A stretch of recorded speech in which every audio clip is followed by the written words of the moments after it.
ဆရာတော်ရှင်သူမြတ်ဖေဟာတရားနာပရိသတ်များကိုစားဖေဟာတပည့်တော်တေးတန်ရှင်ရွှေယူလီအားတရားတောင်းဝင်ပြုတော်မူပါဖေဟာ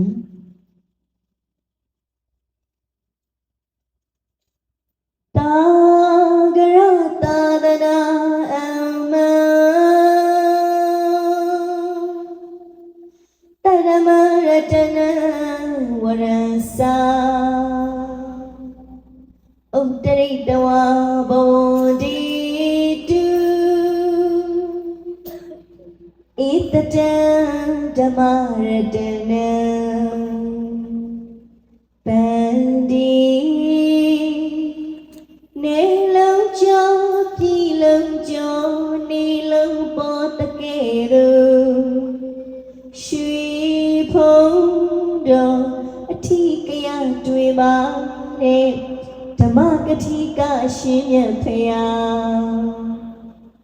ဘဝဝိနည်းယလူတစုအားစေတနာအတူပြု၍တွေ့တရားပူမှုကိုဒီတနာအတူပြုရသောအရှင်ဖေဟာသည်တာဂရသာသနာဘွယ်ရှိဖြာသာသနာတော်ဒီဟုသောခလုတ်ရည်ဖြာတဲ့သမုဒ္ဒရာအတွင်မှာဝရံလူတိုင်းယူပိုင်ကထိုးအမျက်တလို့ဖြင့်တက်ဆိုးကြောင်းကြတောင်းတအပ်ပေတော်တရမရတနံသူတော်ကောင်းတရားခုနှစ်ပါးမှန်စွာယရနာကိုဥတရိတဝါတပုတပိမှုအသွင်ဖြင့်ယူငေဖြုတ်တလုံးလုံးလေးထုံလုံးသွဲချစေယူရသည်ဖြစ်၍ဓမ္မရတနံအများစဝိဖြာ၍ဖယားမြတ်ဖွေရှာတဲ့တရားမြတ်ဒေသနာကိုဧတတံစခန္တာရိပ်မှာ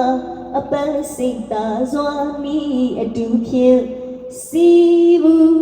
ရှာဖွေကြလုံးတော်အမဒေသနာပြယူကိုစေရနာအကြထုတ်၍ဤအမတယကုတ်ကြမည်တပည့်တော်မတို့အားဓမ္မရတနံရွှေငွေမီလာတန်တာဗရမယာပြယူရာနှင့်မျိုးစားတူစွာ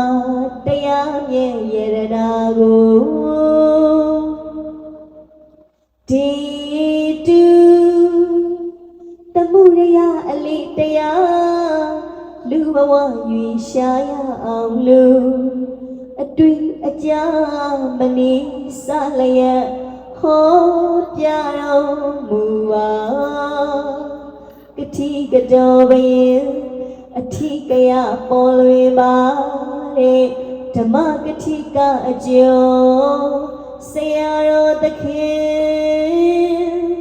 အရှင်သူမြတ်ကြီးဖေဟာသာ